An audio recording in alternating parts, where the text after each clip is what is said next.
Hey everybody, it's Moxon here. I wanted to give you a video on Icarus for the Xbox players on some info that you don't know right off the bat that you should know and hopefully help you get a great start and not have to be frustrated like we were trying to figure out different things about the game. So when you first get in, you won't have any characters over here, so you'll create a new character, and then when you do that, it will take you right to this screen. And the first thing I want to point out is the currencies. So you got Ren exotics, red exotics, what they call them, purple exotics, and then legendary biomass and uranium rods. Now these currencies can be exchanged. The purple, red, and yellow can be exchanged for Ren. Ren's kind of the base currency. And you'll also need these to unlock stuff in the workshop. So the currencies are going to be used to unlock stuff in the workshop. So let's go to the workshop first before we go anywhere else. And you can see here, here's the exchange. You can sell for Ren. And what the workshop is items that help you in the game that can go between worlds. These are the only items. There's a whole bunch of stuff here.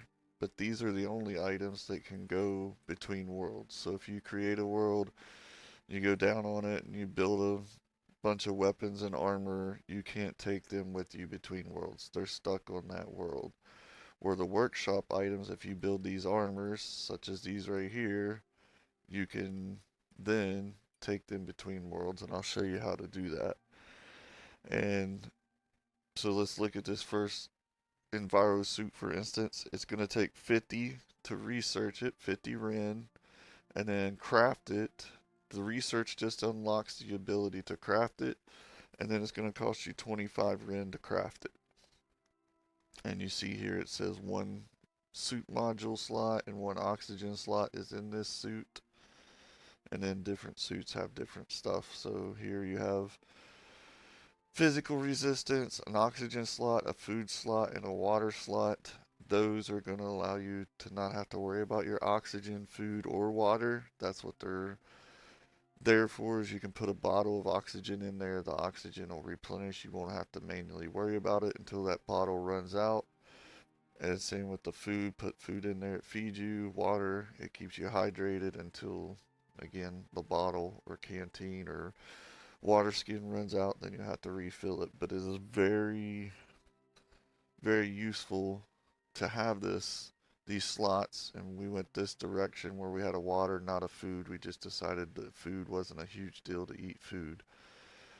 And I'll show you in game what they are and what I'm talking about. And instead of food on this one, it has a suit module, which modules allow you to get, and they have bonuses like this one's plus 10% movement. This one gives you minus oxygen, food, and water consumption. It's a good one to have. And you can see on this one, to research it, it takes Ren and exotics, and crafting takes Ren and exotics. And again, they're up here. I'll explain a little bit how to get some of that stuff, but just know the base thing is going to be Ren. You're going to need a lot of Ren, and then the exotics. Early game, I would maybe do some missions to unlock this suit, probably. Armors is going to take you a lot. It's going to be 1250 to get a full set of armor unlocked, and what you can make in the game will suffice. The backpack, maybe you unlock that as well. That's a good one to unlock. We unlocked this one early just so we could have the movement speed, the inventory slots. But there's a whole list of stuff here you can use your money on.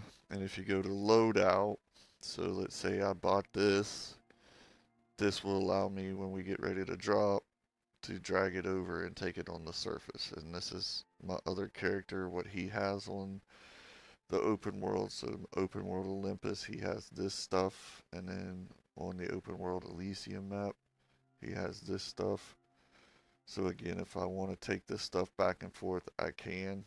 It's not stuck to the world that you're at. So Biolab, are legendary weapons. You will have to do great hunts to unlock the uh, license, or you can pay 15,000 Ren. Again, the Ren's the generic income that I was talking about. You'll need a lot of. So let's look at when you first get into like let's you won't have resume. This is to load your game. You won't have load. So you have join someone's server or someone else's game, but you'll probably do new. And this is what I would recommend when you start a new game. Go here, and then I'll explain these real quick. Outpost is kind of like creative mode. It explains here what it is, and you get reduced XP, and then it tells you what you cannot get in here. So no great hunts, no red exotics, no operations, no missions. You can get the simple missions, which really don't give you that much. But let's talk about missions and the difference between missions and open world. Missions, you take a mission for a certain amount of rewards or money, and you drop to the planet. You have a set amount of time to get it done, and then you launch back up. And when the mission is complete, you get your reward, and that's it. And this is what I was talking about with the workshop. If you want to take stuff down to help you on a mission, you're going to have to buy it through the workshop, and that's the point of the workshop. You can't bring anything that you craft in a mission out and take it on another mission. So remember again, if you want help on the missions with equipment, then you're going to need to purchase it in the workshop. Now, the other thing, missions are repeatable, and you can do these missions, except for a couple, which I'll show you, on the open world map, but the open world map, you can only do them once. So, repeatable missions, once. Now let's go to missions. If it was me starting the game the very first time, like you guys will be doing, I would go to missions. Olympus, you'll have access to Elysium on the base game, but I would go to Olympus, and Beachhead would be the very first mission that I would select. And we'll go in here and let you see it. Welcome to Icarus, friend. UDA says we gotta drop you in a safe, well-mapped zone your first time down. They must have been thinking of some other planet. You'll see for yourself soon enough. There's a ways to go before you head out hunting for exotics. Right now, it's about learning to survive on the surface. So head down, take a look around, then we'll talk. So as you see in missions, you have difficulty over here. It changes the rewards and the modifiers. Then you also have hardcore, which changes the rewards, and I don't think it messes with the modifiers, no. So, hardcore, you're not going to lose your character, but what you are going to do if you go down to the planet surface and you make it to where people can't join you, and if you get downed or killed, you can't be picked up at all. So, the equipment you took from the workshop is going to be stuck. You're going to lose it. So you don't lose your character, but you will lose equipment or tames if you take tames down, and I'll tell you about that later as well. So when I first get in, I would select Beachhead. I would come here. I would just run normal. I'm going to get 25 Ren. I would claim the prospect. And this is where I was talking about. This is a free suit they will give you. It has an oxygen slot, which is great. This is stuff that you want to bring with you. So if I wanted to bring that, I wouldn't necessarily put it over there. I would just put it here and equip it, and I would be dropping on the planet with that. If I bought a bow, I'd put it in here. When I drop down to the planet, you would see I would have the bow. Now with the hardcore, you have insurance that you can purchase. I've never ever purchased this. Completely up to you. But you'll get to a point where you know what you're doing, or you'll drop with somebody so that you don't end up losing your stuff. So again, any items you buy in the workshop can be taken on a mission and then brought back up with you. I will take this just to show that you can bring it back with you. So You'll have this, you won't have this, and this is what I would drop down with on my first mission. Boom. And then you're going to be able to ask private game or allow friends, and yours will probably say Xbox friends. So let's launch and then explain a few things, and then we'll come back up and I'll show you.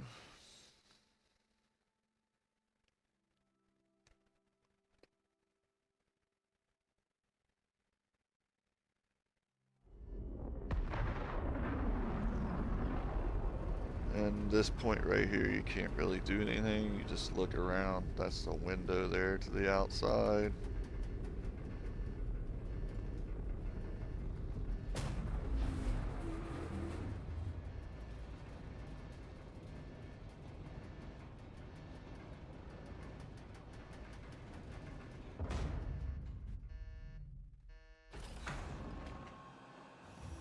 And we have landed. Welcome to Icarus, friend. Looks like your first time down here. Call me Soul. Looks like paradise. But don't be fooled. The air's poison, wildlife's out to kill you, and the weather's like nothing you've ever seen. You'll need to make yourself some shelter soon enough. But you know what you're doing, right? That's why you came all the way out here and dropped with nothing. 'Cause you could. Well, UDA wants you to show you understand the basics before they send you anywhere really dangerous. So get acquainted, then head back up when you're ready. Best of luck, friend. Stay safe. So there you are. You're on planet. On the left-hand side there, you can see what they want you to do to complete the mission. Once it's complete, you would come back to your dropship and then interact with it, and you'd hit return to station. Now this is what I was talking about. I brought down the bow. I can take it out, and I can use the bow. I don't have any arrows, but I can use the bow. And when it's time to go back, I can just put the bow back in my dropship and then hit return to station, and I'll have my bow. You can also use the ship storage so that you can store stuff early in the game when you instead of having to carry it all and drop stuff, you can come over here and use this as a chest to early game. You can use it throughout the game, but another little secret with this is you'll eventually be able to make a sphere that you throw out to call this in so that you can start here, load it up with a bunch of gear, and say you found a place you want to make a base. Go to that base and then throw out that sphere, and it'll call in your dropship. And you'd basically be able to move your stuff easily that way too. You could load it up with all your resources you have. Down here on the planet, I'm going to show you. You also have first and third. I don't play in third person. I like the first person. I'm assuming on Xbox you will have the same options. I don't see any stone anywhere. Might be one there. There we go. Got a stone. So I'm going to try crafting. You have some early tech tree. This is already unlocked. The rest of the stuff you'll have to unlock as you go. And then talents. Talk about those later as well. So I need some more stone to be able to craft a tool of any sort. Crafting. You can also queue items up if you have enough resources.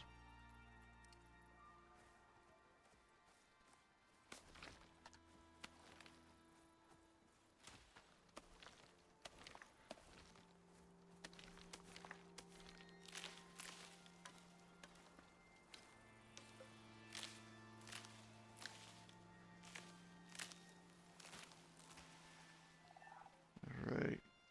Craft the axe.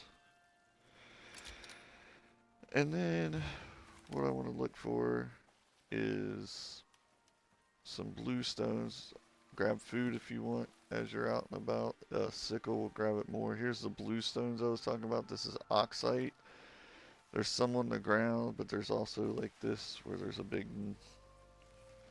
resource of it. Use a pickaxe to collect it.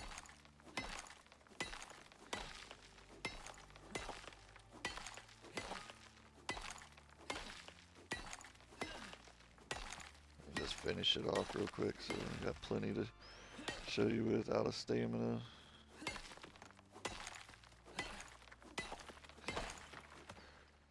Alright, so now if you look at your suit, this is those slots I was talking about. Oxygen slot on this suit. That other suit I showed you had food and water. So as you see, my oxygen is decreasing, and you have to hit right click consume, and it went back up a little bit, 86%. What we didn't realize early was you could just take the oxide and throw it in there, and now you don't have to worry about it until you run out of oxide. This will just keep drawing from it. It's not efficient, but early game, that's the way you have to do it until you unlock some different oxygen bottles or containers to hold oxygen for you. And you see it's going up slowly and using it as it goes up. So I don't have to worry about it. And that's what I was saying with the water is if you have a water and food slot, throw the food in there, throw the water in there. You don't have to worry about it till it empties. And then you spend less time dealing with it because you will spend a lot of time just drinking, eating, filling your oxygen if you don't use these slots. And it's a quality of life to get them for food and water. Food, not so much. You can get by without it. The other thing I want to show you is for food, like consume. I ate one. It's going to shoot my food up 81%. You can also do consume stack. Now, it showed the whole stack being eaten, but if you don't need the whole stack to fill your food, it won't use the whole stack. As you see right there, I did consume stack. It only consumed one to fill me up. So consume stack is the best way to do it, to just get it up as fast as possible. Anyways, you will continue on your mission of building the base. When you complete, you'll come to your dropship, hit F, and you notice here I got stuff in my inventory. Watch this. I'll even throw it over here. Return to ship or station. Gets it on the left. You see mission complete. Get my rewards. Shows you an after action report and your reward amount there. And then you just continue and it'll pull your guy back out to where you can select missions or open world. Again, select my character and you can see missions repeatable only once, and it checks it off when you've completed these missions, but it's repeatable. I would do this one very first thing as soon as I got in the game. That would be what I do. It's not, you can't do it in the open world. It's kind of a tutorial mission in my point of view. Great little mission to get you used to the game real quick. Jump out, get you some rewards, and then be ready to go into open world. And I actually will show you a different open world. Let me get to my other character so I can show you a little better some of the stuff.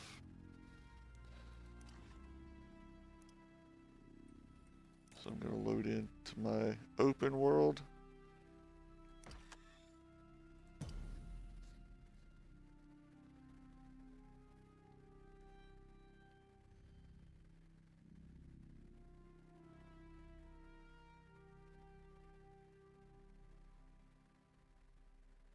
In the open world, your first mission is going to be a little different than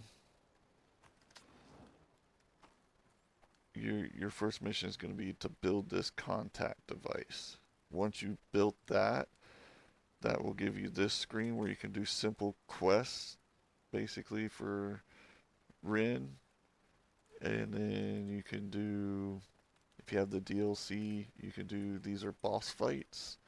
This is on the Olympus map. This is on the Styx map. This is on Prometheus map. And then you have operations, and these are the missions that were in space. They're just one time you unlock them as well. You gotta unlock some. This is kind of like the story for the game, and as you see, it's unavailable in open world. So do the mission, beachhead, get it out of the way. It's kind of a tutorial. Come back, land, and then you'll do these missions if you so choose. You don't have to do any of them, but they are very useful. This one's not very hard to do, and it gives you different rewards. Like that's 150 Ren. This one's Ren and exotics to complete it. It also gives you an NPC in your world that you can trade crops to. And some of these, like this one, when you drop down, you gotta shoot a bunch of targets in a set amount of time to complete it. It gives you a bow and a pistol if you wish to use them instead of your own weapons. So it's a good way early to get some weapons. This one you gotta collect a bunch of ores for it, irons, aluminum, so forth, so on. So it gives you a pickaxe and kind of a way to get some early game materials that you really wouldn't be able to otherwise. Again, these are good, and like I said, it's kind of the story. It kind of walks you through different things that you can do or you need to do, like hunt. This is going to show you how to mine. You need mining to get progress further, to get iron and different metals. This is going to end up showing you gardening basically. And then you just keep going. There's tons of missions. As you see, I haven't done hardly any of them on this map or on this open world. But it's a way. It also takes you to different areas. Like you see here, this is in the snow area, so it's gonna get you prepared to go to different biomes like snow and desert. So again, I would do the beachhead mission, and then I would do my open world and allow my friends to come in. As far as early game as well, I would not unlock the, if you go to tech tree tier 1, the thatch, I would not use it at all. It doesn't hold up to any weather at all. I would just start with unlocking the wood. It's not hard to build with wood. I would unlock wood and just go from there and then move up to stone. So I would ignore thatch altogether. You see there's damage right here on the building from the storm. And to repair it, you just pull out a hammer, hit it, and it's repaired. But a storm will damage your building. You'll also be able to tame creatures. And then once you have them tamed, this is the only other thing that you can request. As you see, these are tames over on the left that I have, and send up to the space station. So if I want to say I have this bird as my mount and I want to go to a friend's world and then have a mount when I get there, well then I'm gonna upload my mount and then bring it back down. In order to get this station, you're gonna have to get to level 10 and unlock the contact device and then the orbital exchange interface. And then your first mission, like I said, when you go to open world, is to build this. And this is simple to use. You can just do a request. That's going to send an empty drop pod down. See it come down there. Say I have some exotics that I found, like I have here. I could throw them in there, send it up, and then put it in my currency. It add it to my currency. I want to keep it here because there is stuff that breeding serums uses. You need 5 exotics to make those serums. But this is also a way you can send your mounts up. And then, so let's say you sent your mount up, you join somebody else's world. that take off first. Weather incoming. So let's say I went to someone else. I want to take my bird. I just send it up. I get in somebody else's world. I click on it, request the bird, and it's going to bring the bird down for me.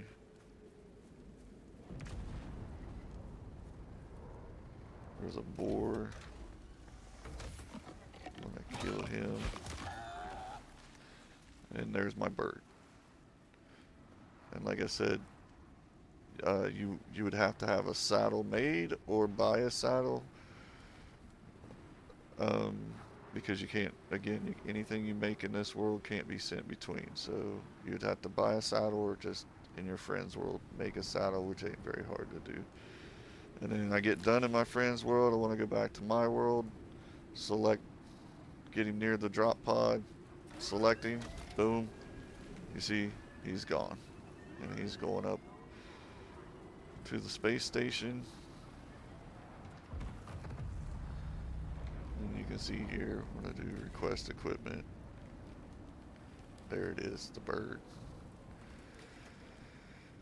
So that's how you get stuff in and out of space. And like I said, if I wanted to bring the bow down and use it, I just again hit it, request, it'll do a drop pod. Then when I'm done with the bow, just do a request here, send it on that drop pod, send it to space.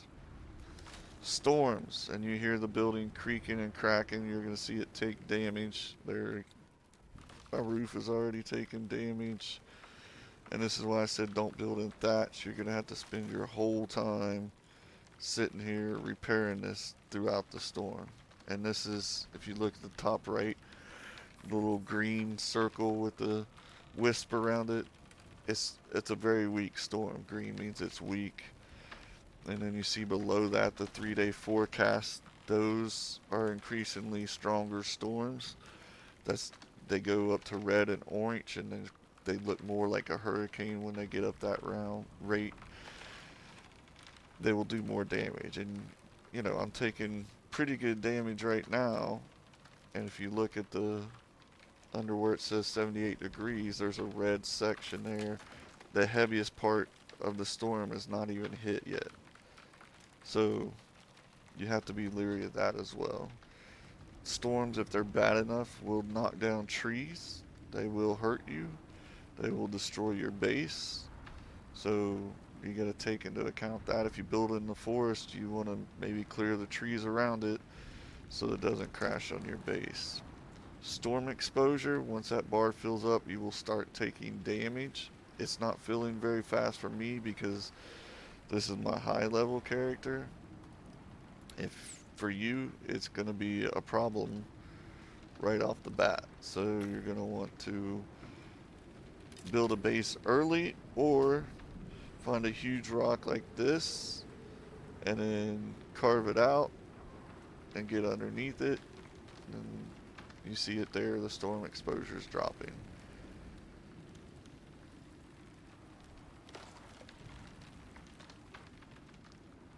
And then come back out in it. If you build with the thatch and it tears up the building, it will end up destroying your chest or any chest you have. And it's not going to cost you anything to repair. It's just pretty hard. And you see we've hit the hardest part or the worst part of the storm. The high winds is just demolishing this. And as you can see, if I sat here, it's all I'm going to get done during the whole storm time is just repairing this base. And that's kind of storms telling you that the 3-day forecast, like there's another weak storm coming, and then a pretty mild storm, and then a pretty good storm, and then a mild one again. So the other thing is water. Basic rainwater purifier is only going to fill when it rains. So I wouldn't mess with this. It uses charcoal to filter the water. I would use this one. It's unlocked at the same spot, but this one you got to put in water, and it takes charcoal as well to filter the water. And then you just X to drink from it. You can also fill any water canteens that you have. If you have any, you could fill it there as well. And if you don't purify the water before you drink it, so at the beginning of the game, you're probably going to have to drink water, and you see right there, I drank it, it gave me tainted water was consumed. Now I have a chance of getting dysentery for 4 minutes. You see I'm cold. There's a penalty for being cold. There's a bonus for this other stuff. Wind exposure, this is what the exposure is doing to you. Your food has different buffs depending on the food. So like this one give you experience gain. Go ahead and consume that. You can consume right here to tell you how many food buffs you can have active. I ate 2, so I have 2 of 4. I could eat 2 different kinds of food and get their buffs as well. You won't have 4 to start. This is a max level character, level 60. The pet's max levels are 50. From what I've seen so far, I don't know if it's different, but for the one mount that I have, it got to level 50. I'm assuming all teams can get to 50. So, and that's pretty much it. You would build your base, you play your world, and like I said, this is basically your storyline, the operations. I highly recommend you do them as you go. It'll lead you to different areas. It'll unlock, like I said, a guy to sell your crops to for rent. It's not a ton of money. It is something. So if you got a ton of crops, and you can do that and figure it out yourself if it's worth it to you to just keep doing or not. These will give you They need an assist on the not only surface. money but Someone who also knows what they're doing. unlocks, as Sound it like tells you? you here. Unlocks the cultivation specialist, allowing crops to be traded for Rin. Others give you I don't know if you're ready blueprints, for this one, so but it'll they unlock the sure as hell target need dummy someone to give it a and the shot. target bullseye. Also giving you Rin. I think that's about it for this one. That's kind of the stuff we didn't know to start, and this was huge to putting this in here. We sat here and just kept consuming it and having to always do that until we finally found out that we could stick it into that slot. Once we found that out, we understood what the other slots for food and water meant. I highly recommend for quality of life getting the water one, and that'll allow you to not have to worry about drinking, because drinking will be a thing to start. There's a water skin.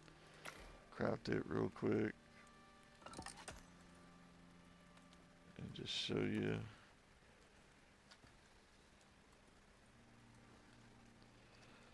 I could fill it up with this water, but again, tainted water, and you look, I now have dysentery, and that's what dysentery does to you.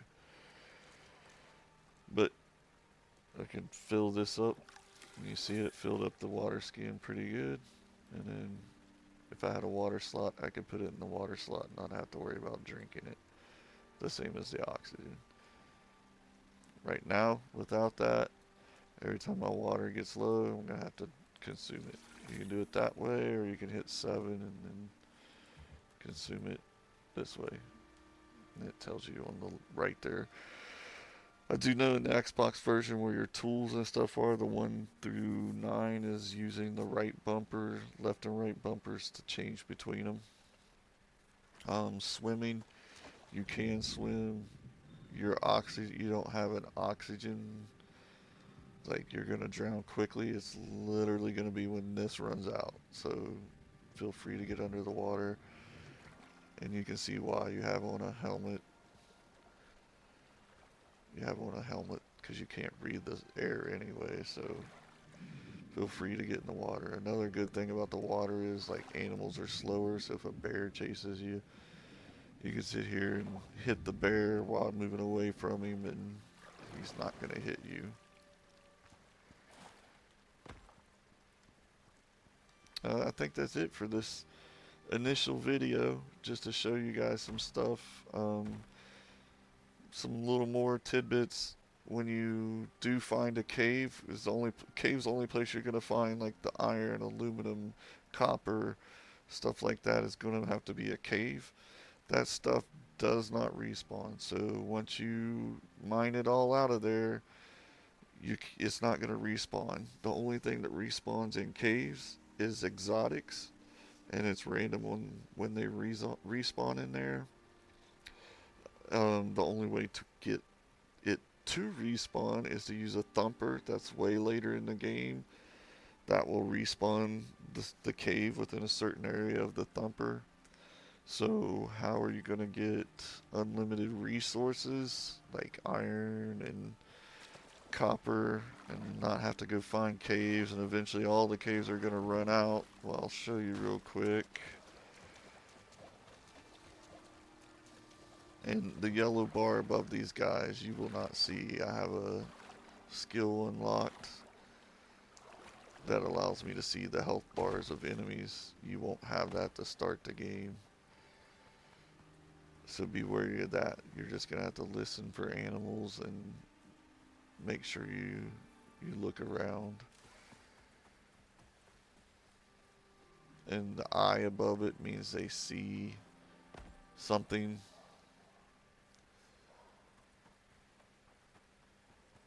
Whether it's you or another animal. But anyways, for unlimited, you're going to have to find these deep mining deposits around the map.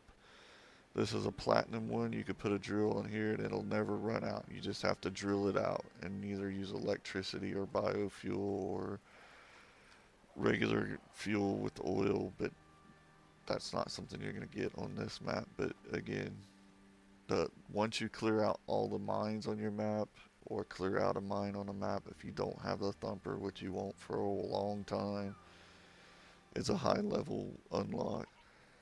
You're gonna have to have these deep mining deposits, and they're random on, like right here it's platinum on my world. On someone else's world it could be coal or iron or aluminum or whatever. There is fall damage. This is a high level character, so I have stuff to prevent that kind of stuff. I think that's about it. Um, Storms, like were explained. Again, I'd skip the thatch, oxite, placing it in your inventory. I do the journal. I use this quite a lot. I'll show you this as well. I think it's a really good feature. You pull this up, and it's got a bestiary, and then your fishing records. But items is the main thing. Go in here and search and say I want, oops, oxygen. It'll tell you about oxygen, how to get oxygen. Um, the cool thing about it is, like, let's say, okay, it's telling me that I can put oxygen stored in this bladder. How do I make the bladder? I need this. Where do I make this at? Oh, I make it on crafting bench or any of these crafting benches. Okay, so that keeps me from having to go to every crafting bench and figuring out where this is made. I literally can just type it in, boom, there it is. And if I want to know what the crafting bench is, how it's made, there it is. And it tells you it's made on your character. There's the resources for it. And then what does the crafting bench make? It makes all this stuff, but you'll have to unlock it in the tech tree. But it gives you a good way of figuring out where you need to craft stuff, what you need to make it, so forth, so on.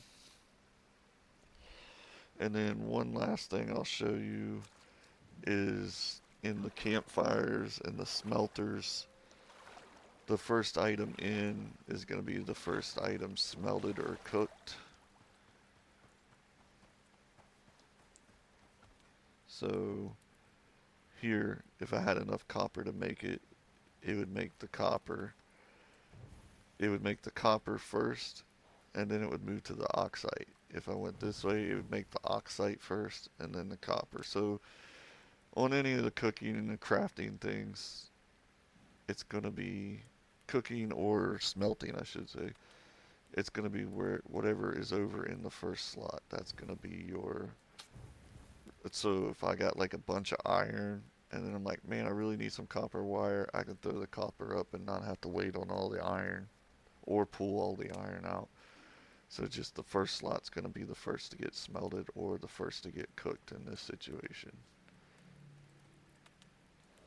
So like right here, you see it's cooking it. If I put the bacon in there first, it's going to cook all these, then go cook that. I'm like, well, this is only one piece. I want this one first. Well, then I would do this. It's got to make finish the one piece, and then it'll go to the bacon. I can just reset it this way to show you. So now it's going to do this piece, then go to the bacon, or it's going to spoil. But that's it for this video. I'll probably put another couple of videos up showing some good ways to start. That was a lot of stuff that we didn't know to start, and it'll make your life easier, especially the oxide, and then the repairing of your building. And like I said, you see thatch is just, it's pointless. It really is. I would just start with wood. It doesn't cost anything. Oh, here's another good thing. I caught myself on fire. You gotta watch, because if you have like a wood floor and you start running around, you can see now my whole base is on fire. You will spread fire quickly and easily, and it will burn down your whole base. That's lightning storms will catch your base on fire. It'll catch trees on fire. It's good for trees because it'll give you charcoal. And now you see my whole base is going to go up in smoke.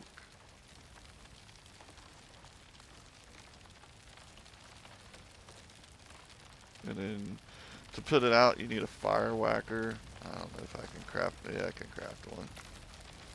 Or you can also get water buckets and stuff like that. But we'll just use the fire whacker. 0. Just whack the fire till it's out.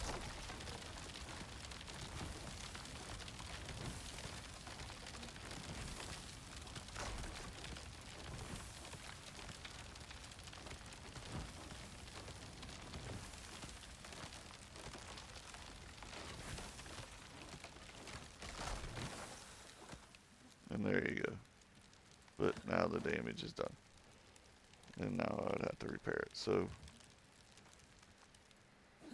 as you can see, very, very, very good idea to make sure your fires are not going to be in a place where you can get destroy your base. And you can see the hammer doesn't last very long either, so if you're in a storm, you're spending all your time trying to repair it, it's going to lose its durability, and then you're going to be stuck trying to fix it. And as you see, I lost the door.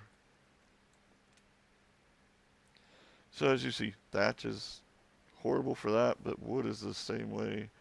As you see, I made dirt floors so it didn't catch. I purposely turned my back here to catch it on fire. But anyway, so anyways, that's a good beginner guide for you guys. I'll catch you later.